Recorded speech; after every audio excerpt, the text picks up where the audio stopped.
नमस्कार दोस्तों, आपका स्वागत है मेरे YouTube चैनल स्टडी जीके गुरुजी पर। दोस्तों, मेरा नाम है ईश्वर पुरोहित।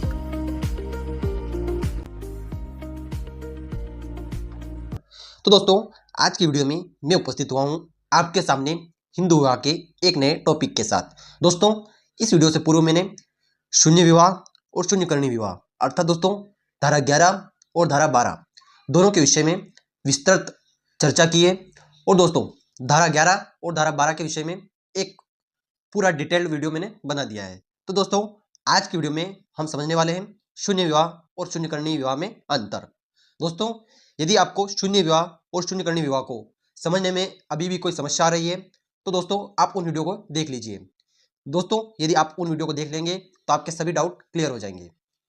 तो चलिए दोस्तों, आपका ज़्यादा समय लेते हुए वीडियो की शुरुआत करते हैं। और साथ में दोस्तों, हिंदू विवाह अधिनियम के और भी अधिक वीडियो हमारे प्लेलिस्ट में दिए गए हैं, वहां से जाकर के आप सभी वीडियो को देख सकते हैं। दोस्तों, वीडियो शुरू करने से पहले मेरे चैनल को सब्सक्राइब कर लीजिए और बेल आइकन को प्रेस कर दीजिए, जिससे नए और इम्पोर्टेंट वीडियो समय समय पर आप तक पहुंचते रहें।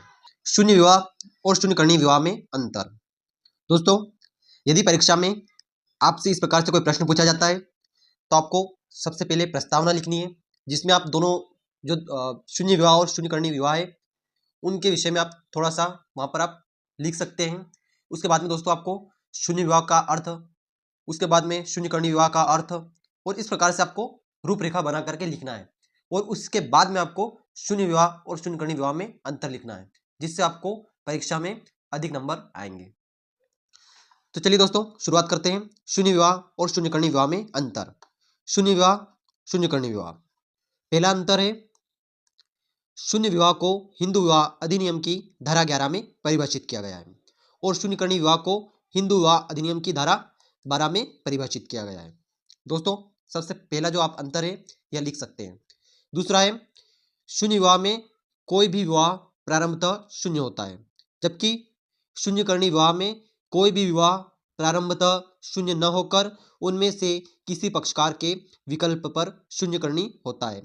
दोस्तों, इससे पहले वाली वीडियो में जब हमने शून्य विवाह और शून्यकर्णी विवाह पर जब चर्चा की थी तो उसमें हमने समझा था कि शून्य विवाह जो होते हैं वे प्रारंभतः शून्य होते हैं, जबकि शून्यकर्णी विवाह जो होते हैं वे प्रारंभतः शून्य नहीं होते हैं, बल्कि उनमें से ऐसा कोई पक्षकार होता है जो बाद में उन्हें शून्यकर्णी घोषित करवा सकता है।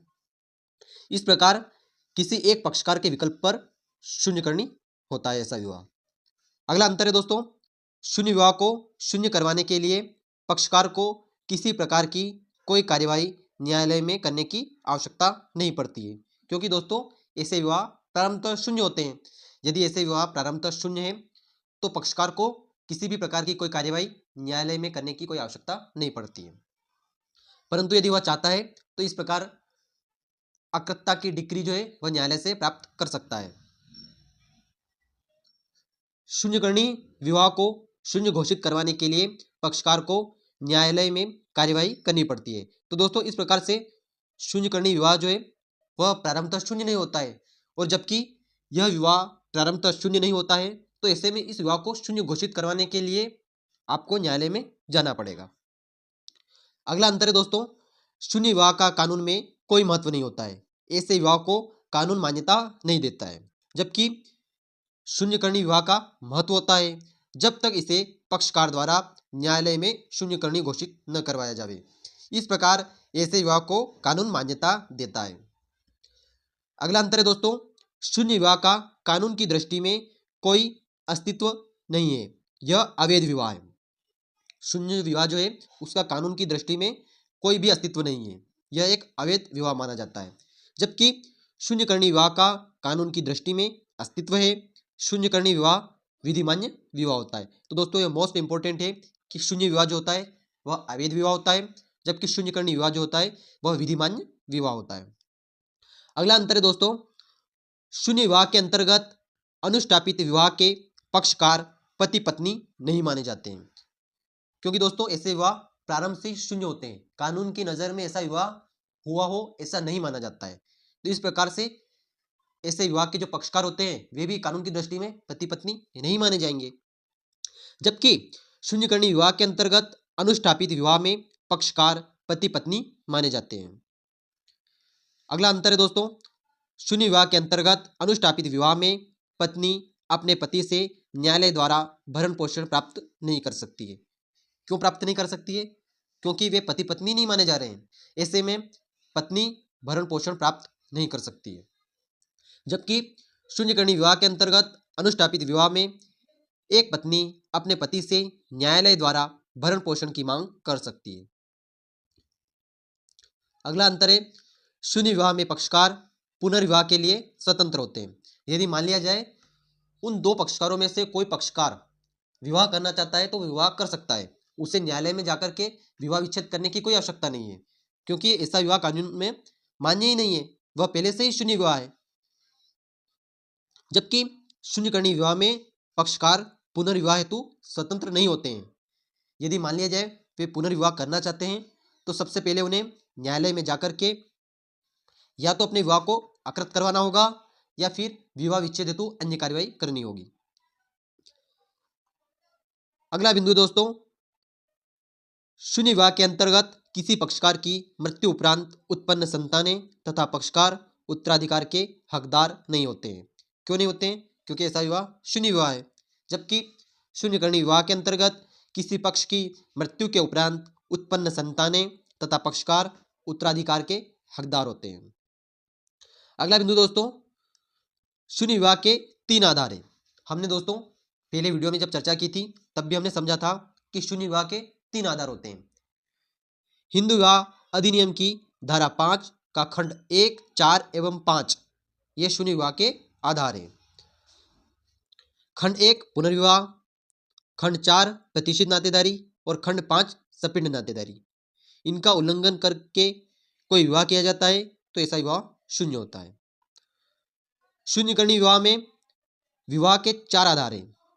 नपुंसकता, धारा 5 के खंड 2 में वर्णित 3 आधारों का उल्लंघन।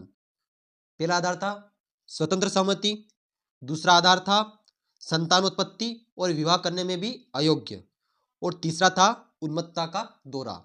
धारा 5 में ये 3 आधार दिए गए हैं। अगला आधार है कपट द्वारा अर्जीदार या संरक्षक की सहमति। यदि दोस्तों वे 18 वर्ष से अधिक उम्र के हैं और उनका विवाह हुआ है तो ऐसे में अर्जीदार की सहमति कपट द्वारा ली गई है, या फिर दोस्तों 18 वर्ष से कम है और उनका बाल विवाह हुआ था तो बाल विवाह करते समय जो संरक्षक था, उनके जो माता पिता थे, उनकी जो सहमति ली गई थी वो कपट द्वारा ली गई थी। यदि ऐसा कोई आधार होता है तो वह विवाह शून्यकर्णी विवाह में आ सकता है। अगला आधार है दोस्तों विवाह से पूर्व अर्जीदार से भिन्न व्यक्ति द्वारा गर्भवती। तो इस प्रकार दोस्तों शून्य विवाह के 3 आधार होते हैं, जबकि शून्यकर्णी विवाह के 4 आधार होते हैं। तो इस प्रकार दोस्तों आपने आज के वीडियो में शून्य विवाह और शून्यकर्णी विवाह में अंतर को अच्छे से समझा है। दोस्तों यदि आप इस प्रकार से 7, 8 या फिर सभी बिंदुओं को आप लिख देते हैं तो मेरा ऐसा मानना है कि आप परीक्षा में अधिक से अधिक अंक प्राप्त कर सकते हैं। दोस्तों शून्य विवाह और शून्यकर्णी विवाह में अंतर आपको कैसे लगे, और यदि आपको समझने में और कोई समस्या आ रही है तो आप कमेंट में लिख सकते हैं। साथ ही दोस्तों यदि आपका कोई सुझाव है तो वह भी मुझे आप बता सकते हैं। तो आशा करता हूं दोस्तों आपको आज का टॉपिक अच्छे से समझ में आ गया होगा। यदि दोस्तों अभी भी आपको कुछ डाउट है या कुछ सुझाव है तो आप कमेंट में बता सकते हैं। दोस्तों यदि वीडियो अच्छा लगा हो तो वीडियो को लाइक करें, कमेंट करें और वीडियो को अधिक से अधिक शेयर करें। ऐसे ही वीडियो देखने के लिए मेरे चैनल को सब्सक्राइब करें और बेल आइकन प्रेस करें, जिससे नई वीडियो आप तक पहुंचते रहें। धन्यवाद दोस्तों, मिलते हैं नई वीडियो में, तब तक जय हिंद, जय भारत, टेक केयर।